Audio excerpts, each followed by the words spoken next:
Hola, mi nombre es Samuel Orrico, pastor de Nova. Nova es una iglesia cristiana en Jalapa, Veracruz, y nuestro propósito principal como iglesia es reunirnos alrededor de la palabra de Dios. Creemos que Dios a través de su palabra es como transforma a su pueblo.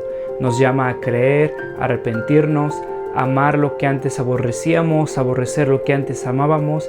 Y entonces, antes de empezar con esta prédica, déjame recordarte un par de cosas. El propósito principal para subir estas predicaciones en línea es para aquellos comprometidos con una iglesia local que no pudieron asistir por cualquier razón a su iglesia este domingo.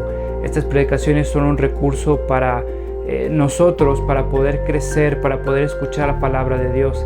Sin embargo, creemos que un cristiano no puede existir sin una iglesia. Creemos que el contexto bíblico en el cual el cristiano crece y se sustenta como cristiano por la gracia de Dios es a través de su iglesia local, sometiéndose a un liderazgo local, amándose unos a otros, sirviéndose unos a otros, perdonándose unos a otros. Un cristiano no puede vivir su vida cristiana simplemente consumiendo predicaciones en una pantalla de su televisión, de su computadora. Entonces te animamos a comprometerte con una iglesia local. Si no pudiste asistir a una iglesia este domingo, nos da gusto que estés viendo este video. Disfrútalo, nuestra oración es que te sea de bendición. Sin embargo, si no te has comprometido con una iglesia local, mi oración es que puedas comprender que el amor de Dios se refleja en medio de su pueblo, mostrándose en la iglesia local. Nuestra oración es que Dios siga transformando nuestro país, que el Evangelio siga siendo proclamado, que la sana doctrina siga expandiéndose en nuestras iglesias y cada vez más cristianos podamos adorar a ese Dios soberano que nos ha mostrado su gracia a través de Cristo a pesar de lo que somos. Buenos días, amigos. Pues vamos a continuar con el servicio. Como ven, me toca exponerles la porción de hoy. Como ya nos adelantaba Esdrey, hoy comenzamos con una nueva serie. ¿Te acuerdas? Hace 15 días terminábamos ya con la primera carta a los Corintios. Y ahora empezamos con este libro de Esther. Y es un libro que tiene también cosas muy interesantes y bien particulares que ya iremos viendo conforme avanzamos en los capítulos siguientes. Pero antes de empezar, me gustaría preguntarte, ¿cuándo fue la última vez que sentiste que Dios se ponía en tu contra o que Dios se oponía a tus planes? ¿Y cómo reaccionaste aquella vez? ¿Cómo sueles reaccionar cuando las cosas no salen como tú esperabas? Cuando sientes que algo te está presentando oposición. Fíjate cómo podemos resumir la prédica de hoy, así creo que les va a aparecer en la pantalla. La idea que vamos a ver hoy es que cuando Dios se opone, el incrédulo se ofende y el cristiano agradece. Cuando Dios se opone, el incrédulo se ofende, pero el cristiano agradece. Entonces, ¿qué les parece si oramos nuevamente muy breve para poder comenzar con nuestra porción? Señor, te damos gracias, Padre, por este tiempo que nos permites tener. Gracias por este nuevo libro que nos permites comenzar como iglesia. Te rogamos que sea tu Espíritu dirigiendo mis palabras, Padre, en medio de mis deficiencias, mis torpezas, Padre, que pueda transmitir de forma fiel tu mensaje. Te ruego que obres en cada uno de nosotros para poder recibirlo y Padre, que nos sigas transformando a la imagen de tu Hijo. En el nombre de tu Hijo Jesucristo. Amén. La verdad, siempre me había dado un chorro de miedo que me tocara iniciar una nueva serie, porque eso significa que debo darte el contexto histórico del libro sin que te duermas. Y voy a tratar de ser muy breve, lo más importante, lo que sabemos o no sabemos del libro de Esther, ¿va? Entonces, precisamente hay unas cosas que no sabemos. No sabemos quién lo escribió. Algunos piensan que fue Esdras, otro que Nehemías. Algunos incluso piensan que Mardoqueo, un personaje que vamos a ver más adelante, pero la realidad es que no tenemos la certeza, no hay algún argumento que fundamente esas ideas. Entonces no tenemos la seguridad de quién lo escribió. Tampoco hay seguridad exacta sobre el año en que se escribió. Algunos piensan que fue por ahí del 465, 470 antes de Cristo. Pero lo que sí sabemos es dónde y cuándo ocurrieron los hechos que nos va a narrar el autor de aquí en adelante.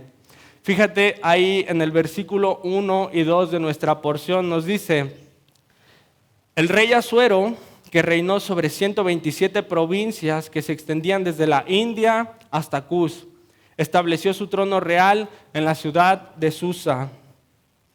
Entonces nos está diciendo ya en qué momento de la línea del tiempo estamos parados, durante el gobierno del rey Asuero. Y si tu Biblia tiene notas ahí al pie de la página, vas a ver una que dice que Asuero es una variante de Jerjes.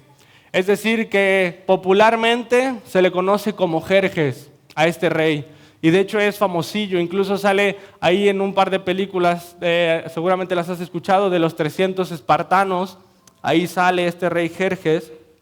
Pero entonces, ¿en qué momento de la línea del tiempo del pueblo de Israel estamos hablando? Estamos hablando del imperio persa. Imagínate aquí una línea del tiempo como punto de referencia o punto de partida, tal vez cuando Dios libera al pueblo de Israel de Egipto. ¿Te acuerdas cómo de forma milagrosa los saca de esa esclavitud de los egipcios y los tiene vagando por el desierto varios años hasta que finalmente les permite entrar a la tierra prometida? Entran a la tierra prometida, pero constantemente están viviendo en pecado, en desobediencia, rompiendo los mandamientos que Dios les había dado. Y entonces después de varios años de este pecado, Dios finalmente decide entregarlos, disciplinarlos, entregarlos en manos de imperios, naciones paganas. ¿Te acuerdas cómo primero llegan los asirios? Pero finalmente Dios decide entregarlos en manos de Babilonia. Destruyen el templo y los babilonios los llevan cautivos al pueblo de Israel hacia Babilonia. Pero cuando pasa esto, Dios les da la promesa de que 70 años después los haría volver a Jerusalén. Y Dios cumple su promesa, pasan esos 70 años y se levanta un imperio más grande y más poderoso que Babilonia y somete a Babilonia. Y entonces ahora el pueblo de Israel pasa de estar bajo el dominio de Babilonia a estar bajo el imperio persa, que es del que vamos a estar hablando hoy. Pasan de ese momento, algo importante cuando llega el imperio persa, es que el rey que estaba en ese entonces, el rey Ciro, una de las primeras cosas que hace es liberar al pueblo de Israel en el sentido de que les permite volver a Jerusalén y les permite reconstruir el templo que había destruido Babilonia. Incluso los financia, les consigue medios para que puedan volver y reconstruir el templo. El problema, o algo que necesitamos saber, es que no todo el pueblo de Israel decidió regresar a Jerusalén. Hubo un grupo de este pueblo que decidió quedarse en estas naciones paganas. Y ahí tuvieron hijos, ahí crecieron, ahí se establecieron, ahí echaron raíces. Y entonces desde que Ciro les permite volver hasta el capítulo 1 de Esther, han pasado más de 50 años. Y ese es el contexto del libro de Esther a grandes rasgos. Un remanente del pueblo de Israel viviendo lejos de Jerusalén bajo el dominio del imperio persa, específicamente del rey Asuero. Y en este primer capítulo el autor se enfoca totalmente en Asuero, en una festividad que hace. Y vamos a dividir la porción en 3 partes. Vamos a ver el carácter de Asuero, cómo el autor se esmera por describir el carácter arrogante, que se siente muy Asuero. Número 2, vamos a ver cómo Dios le presenta oposición. Y número 3, vamos a ver cómo es que se aplica a la vida del cristiano y cómo se relaciona con el evangelio. Entonces, fíjate, ahí en el versículo 3 y 4, el autor comienza a hacer estos esfuerzos por describirnos la personalidad de Asuero. Dice: en el 3er año de su reinado, ofreció un banquete para todos sus nobles y oficiales, al que asistieron los líderes militares de Persia y Media, y también los príncipes y los nobles de las provincias.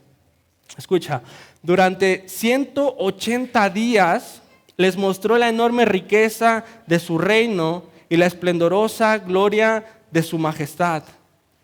Una festividad, un banquete de 6 meses. Algunos historiadores piensan que este banquete también era para preparar la Segunda Guerra Médica. Esta segunda guerra médica era cuando Persia, a cargo de Jerjes, intenta invadir Grecia pocos años después de este capítulo 1.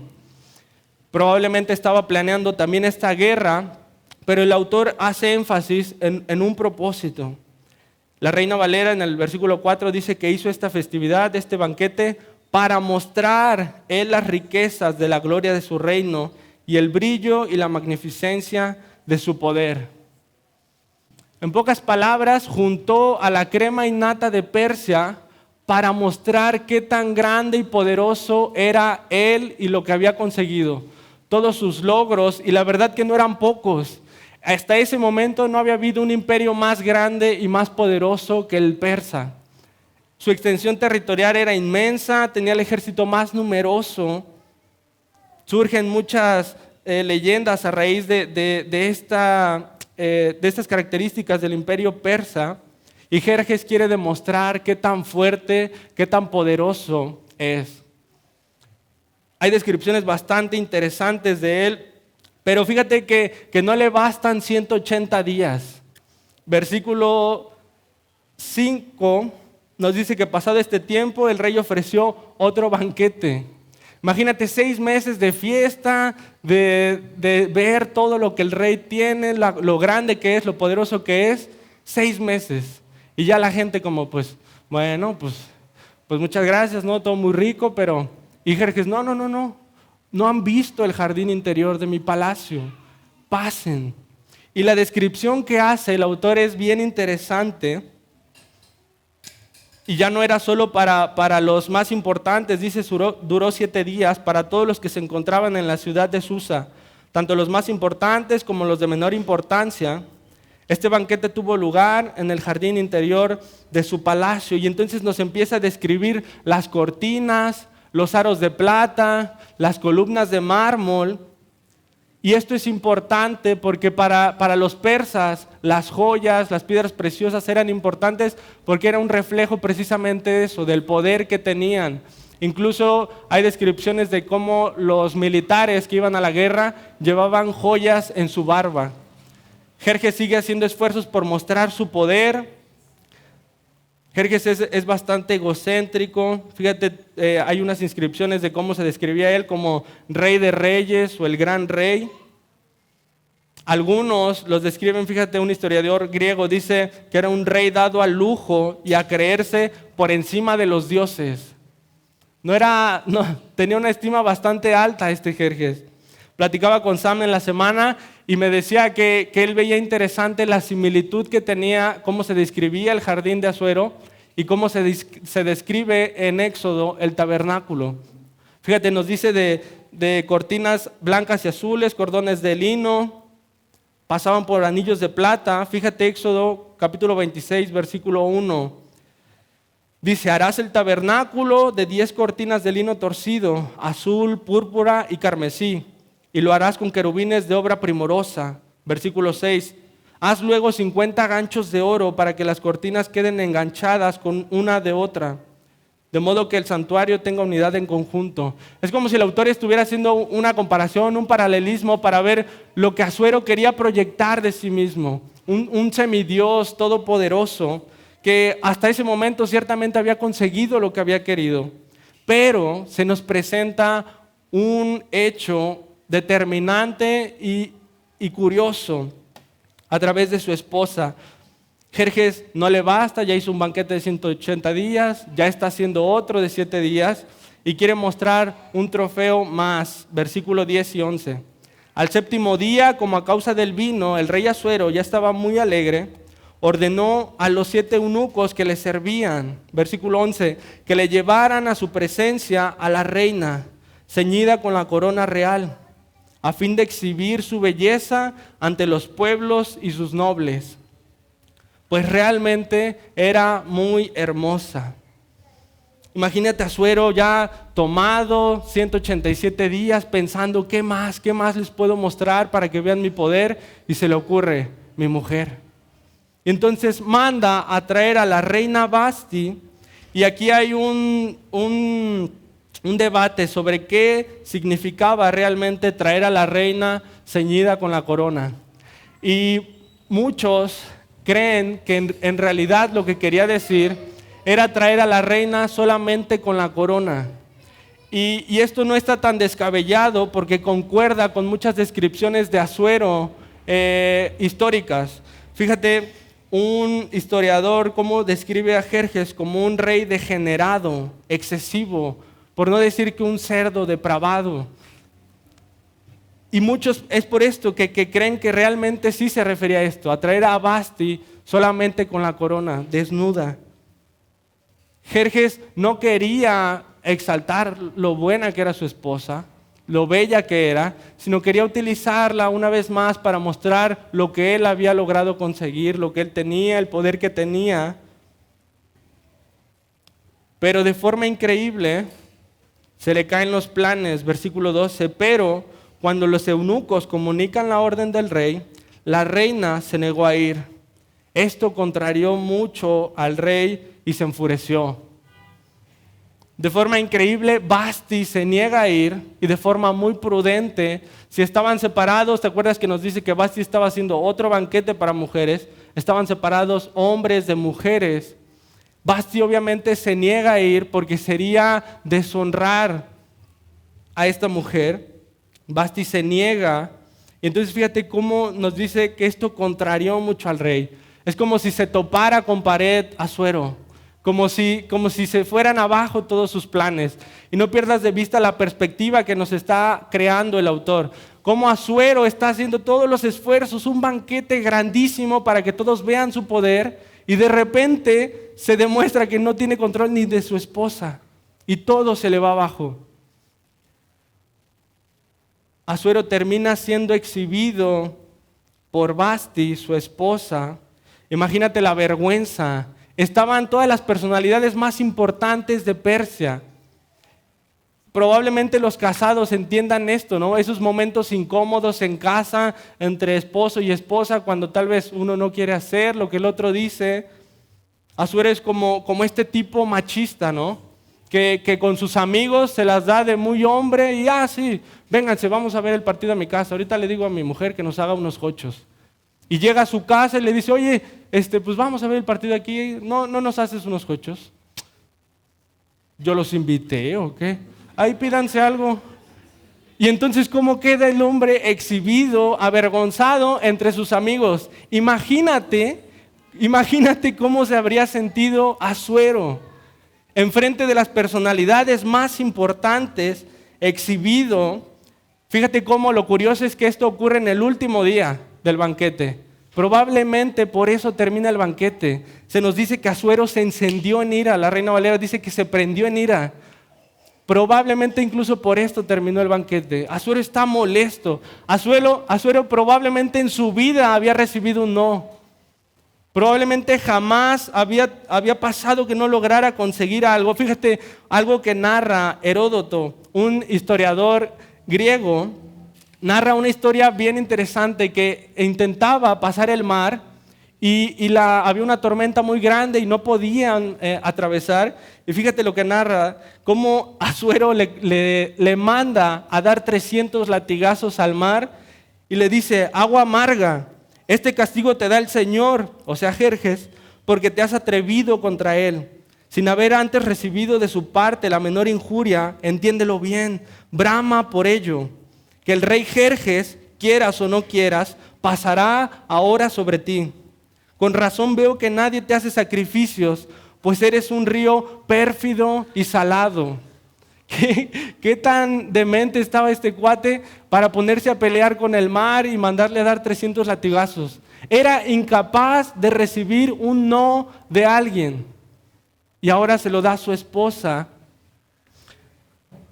Ahora, ¿te acuerdas que te decía que el libro de Esther tiene cosas bien particulares?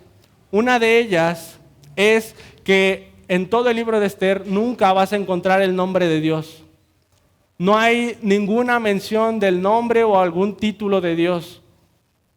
En lugar de eso, el autor utiliza una serie de coincidencias o actos fortuitos que terminan en beneficio del pueblo de Israel, que ya no me puedo meter mucho ahí porque Jared se va a enojar, pero a lo que tenemos que estar atentos en este libro es a estos hechos, casualidades que van a terminar en beneficio de su pueblo. Y lo que quiere el autor es que veas cómo es que Dios está actuando tras bambalinas. No te confundas y pienses que es Vasti la que le echa a perder la fiesta a Asuero. Es Dios orquestando estas cosas para mostrarle a Asuero que no es Él el Todopoderoso, que hay otro poderoso y no es Él. Fíjate cómo todo se le ha venido bajo Asuero, y es interesante la respuesta que tiene. Y algo que me estaba costando en la preparación me preguntaba de qué manera el cristiano se puede identificar con Asuero. ¿Cómo el cristiano se puede sentir identificado con lo que estamos leyendo de Asuero? Porque es un personaje completamente pagano, no tenía ni temor ni conocimiento de Dios, pero tristemente nos parecemos bastante a él muchas veces, sobre todo en cómo reaccionamos cuando Dios se opone a nuestros planes. Cuando la voluntad de Dios se opone a lo que nosotros pensábamos, creíamos o queríamos tal vez. Cuando Dios nos demuestra que no tenemos el control de las cosas, que se nos pueden salir de las manos, tal vez tu familia, tal vez en tu trabajo, tal vez en tu salud.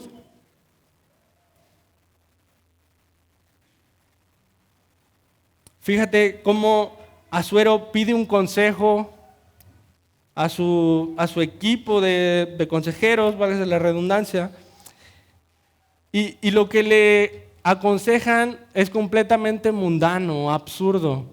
Prácticamente les dice, ¿qué hacemos con Vasti? Me está ofendiendo. Fíjate cómo quiere exhibir a su mujer y ahora él se ofende de que ella no quiso obedecer. Es absurdo, quieren llamar a lo bueno malo, es sabiduría completamente del mundo. Pregúntate cómo reaccionas cuando Dios te presenta oposición. Jerjes había hecho todo esto tal vez porque ponía su identidad en lo que las personas dijeran, que realmente lo vieran como el Todopoderoso, y Dios se lo tumba. Muchas veces nosotros honestamente llegamos a poner nuestra identidad tanto en lo que hacemos tal vez, en nuestro trabajo, en nuestro emprendimiento, en lo que somos buenos, y apenas Dios se atreve a interferir en nuestros planes, en nuestras proyecciones, nos vamos para abajo y nos ofendemos. Como, ¿por qué? ¿Por qué a mí? ¿Por qué siempre va a pasar algo? Esta semana fue una semana difícil ahí en el trabajo, y por coincidencias, hablando de coincidencias, chequé las cámaras y encontré a unos chicos robándonos, agarrando dinero ahí en la caja. Se estaban yendo lisos estos cuates. Y me molesté un chorro porque eran personas en las que yo había confiado un montón, que me sentía, llevaba rato que me sentía a gusto, que dije, bueno, encontré un buen equipo, ya no tengo que estar tan al pendiente ahí. Y de repente encuentro esto, me frustré tanto, me molesté tanto porque me sentí ofendido y honestamente no entendía por qué, ¿no? Y preguntaba a Dios, ¿por qué siempre tiene que salir algo? Cuando es una cosa, es otra, pero siempre sale algo. Entonces empecé a revisar más videos y encontraba más y cada vez me molestaba más. Le conté a mi familia y todo, y ya después de un rato, una de mis hermanas, íbamos ahí en la camioneta, y me dice, ya David, tranquilo. Dice, mira, platiqué con esta hermana de la iglesia, con esta amiga, y estuvimos platicando y creemos que es una oportunidad para predicarle el evangelio a estos chavos. Y yo por dentro, de esas veces que te dicen tranquilo, pero sientes que te están pateando. Le digo, ¿cómo? Si quieres también les damos aguinaldo otra vez, aparte de lo que se están llevando. No. Lo último, honestamente, en lo que yo pensaba era en predicarle el evangelio a estos cuates. Y Dios sabe que en mi cabeza había muchas otras formas más creativas de arreglar esto, pero en lo que menos pensaba era en predicarle el evangelio. Y para suerte de estos chavos y para mi vergüenza, me tocaba predicar sobre Esther. ¿Cómo reaccionas cuando Dios te presenta oposición en tus planes laborales? Me preguntaba por qué a mí, y tal vez la pregunta era por qué no me pasaría a mí. Tal vez para muchos no es en lo laboral, tal vez para muchos es en lo familiar, que han atesorado tanto su familia, que en cuanto Dios se atreve a tocar la salud de alguno o incluso la vida de uno de ellos, se les desbarata el mundo y entonces se molestan con Dios. Te preguntan ¿por qué? ¿Por qué Dios permite estas cosas? Cuando alguien habla mal de ti, cuando tienes problemas económicos y no entiendes por qué Dios hace las cosas de esta forma. Tal vez estás en medio de un matrimonio conflictivo, difícil y te preguntas ¿por qué? ¿Por qué? ¿Por qué si soy cristiano? ¿Por qué si he entendido el evangelio? ¿Por qué Dios no me echa más la mano? Fíjate cuál es el propósito del libro de Esther. El autor va a tratar de demostrarnos cómo es que la soberanía de Dios es tal que ni siquiera necesita ser mencionado. Cómo es que Dios está orquestando absolutamente todas las cosas, incluso aquellas donde muchas veces pensamos que Dios no entra. Estamos hablando un capítulo 1 donde no hay nada espiritual, nada cristiano, nada del pueblo de Israel. Es un contexto completamente pagano, un rey borracho, un rey depravado que quiere exhibir a su mujer, simplemente quiere mostrar su poder. No hay nada bueno en este contexto. Y el autor nos quiere mostrar cómo incluso en estos lugares Dios tiene el control. En lo que se te vienes atorado con tema que tengas, en las luchas que tú estés, tal vez vienes atorado con pornografía y piensas que Dios no entra ahí. Dios está ahí. Tal vez tienes problemas en tu trabajo con alguien, con tu jefe que te quiere correr y estás atorado. Dios está ahí con esa persona también. En lo que tú estés atravesando, el autor nos quiere mostrar cómo la providencia de Dios es tal, la soberanía de Dios es tal que abarca cada rincón y no solo que sabe de eso, sino que está en control de todo eso. Dios no deja nada al azar, nada. Hay un autor que nunca encontré la cita y se me olvidó anotar otra, pero dice que si a Dios se le escapara de su control una molécula, un átomo, esa noche no podría dormir, porque entonces Dios no es soberano. El autor nos quiere mostrar cómo Dios tiene el control de las cosas, pero no solo eso, sino que las utiliza, las orquesta para el beneficio de su pueblo. En este capítulo, fíjate cómo terminan destituyendo a Vasti del reino. No es más la reina, la quitan y entonces de forma casual se abre una vacante en el reino persa. Y la historia se queda en suspenso hoy, pero vamos a ver cómo eso Dios lo utiliza y eso es clave en la historia que nos va a contar el libro de Esther.